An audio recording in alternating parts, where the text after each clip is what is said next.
Сайн байна уу? Намайг Gianni Di Lela гэдэг. Неаполь хотын уугуул. Одоо Эмилиа Романиад амьдардаг. Дэлхийн аваргын тэмцээнд 3 удаа төрүүлсэн. Би дэлхийгээр аялаж Итали хоолны урлаг, Итали пиццаны мөн чанарыг заах дуртай. Монголын талаарх миний сэтгэл маш сайхан байна. Би суралцахын хүслэн болсон улс орныг олж харлаа. Монголд Италийн хоолны соёл болон пиццаг сурталчлан таниулахаар ирсэн. Гарч буй үр дүнд маш сэтгэл хангалуун байна. Casa Rinaldi компанитай хамтран Итали бүтээгдэхүүнийг Монголд авчирч, Монгол тогооч пицца урлаачдад Италийн дээд зэргийн чанартай бүтээгдэхүүнийг танилцуулж, түүгээр хоол хийх боломжийг олгох гэж ирсэн. 3 удаагийн дэлхийн аварга болно гэдэг амар байгаагүй. Үүний цаана асар их судалгаа, суралцах үйл явц байсан. Өнөө үед хүмүүс бүх зүйл заягдмал байдаг мэтээр боддог байсан. Үнэн дээр үр дүнд хүрэхийн тулд тасралтгүй суралцаж өөрийгөө дайчлах хэрэгтэй. Амжилтыг ганц зүгээр тодорхойлох аргагүйч цаг заваа зориулж маш их хүсэл тэмүүлэлтэй байж хүрдэг зүйл. Зөвхөн энд төдийгүй дэлхийн олон оронд түгээмэл байдаг пиццаны талаарх буруу ойлголт бол суралцахгүйгээр сайн пицца хийж болно гэдэг ойлголт. Зурмаг бол амьд зүйл. Үнийг зөв аргаар хийх хэрэгтэй. Амьд зүйлийг бүтээж амьдралд авчирч байгаа мэт байдаг учраас үүнийг зөв арга барилаар хийх ёстой. Би их сониуч хүн болохоор олон монгол хоол амталж үзсэн. Энэ нь намайг шинэ жорыг судалж суралцахад тусалдаг. Надад маш сонирхолтой санагдсан хэд хэдэн хоол байсан. Тэдгээр нь энгийн хэрнээ амтлагч ихтэй, гэхдээ маш гоё амттай хоолнууд байсан. Гэхдээ монгол хоолны онцлогийг пиццатай хослуулсан байдлыг би олж хараагүй.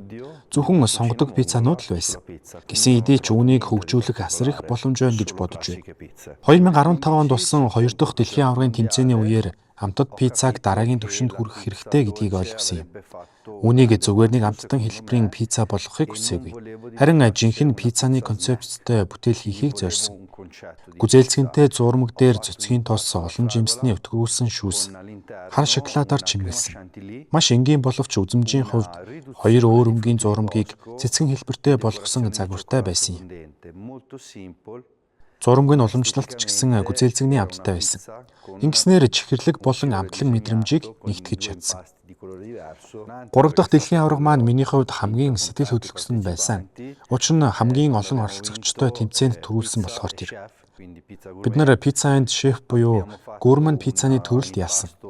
Олон үрийн зурмаг дээр буффало, моцарелла бислэг болон нарсны шилмүс, борхцоо, модны холтсыг ашиглан битүү утаж болгосон уулын ямааны бислэгийг ашигласан. Вайс шар архит болгосон уулын бүсийн уламжлалт хяан болох бра хяан болон цагаан дарсны цуутай сувдаар чимгэлсэн. Тухайн бүтээлийн гол онцлог чимэглэл нь энэ байсан. 2016 оны хувьд шүү дээ. Тухайн үед Италид гурман пиццаг их ойлголт дөнгөж хөгжиж эхэлж байсан юм. Итали улс Франц улстай нийлээд дэлхийн хамгийн олон төрлийн бислэг үйлдвэрлэдэг орнуудын нэг болохоор маш азтай улс. Миний хувьд бислэг бол пиццаны хамгийн чухал хэсэг. Сайн пиццаны үндэс нь Италийн чанартай моцарелла бислэг байдаг. Пиццаны дээр сайн чанарын шатахгүй бислэг хэрэглэх нь маш чухал. Энд шатсан бислэгтэй пицца нэлээд олныг харсан. Харамсалтай нь шатчихвал амт нь нэлээд алдагддаг.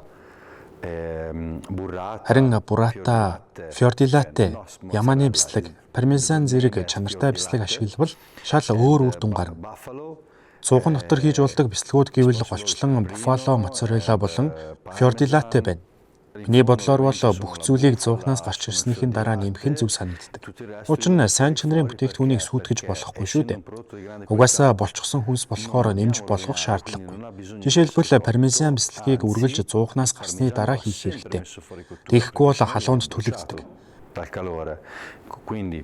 Буффало, моцарелла, пармезан, фьордилате, ямааны сүүний бислэг зэргийг пицца зуухнаас гарсны дараа халуун пиццан дээр нэмбэл амтыг нь илүү тодтогч улам амттай болгодог.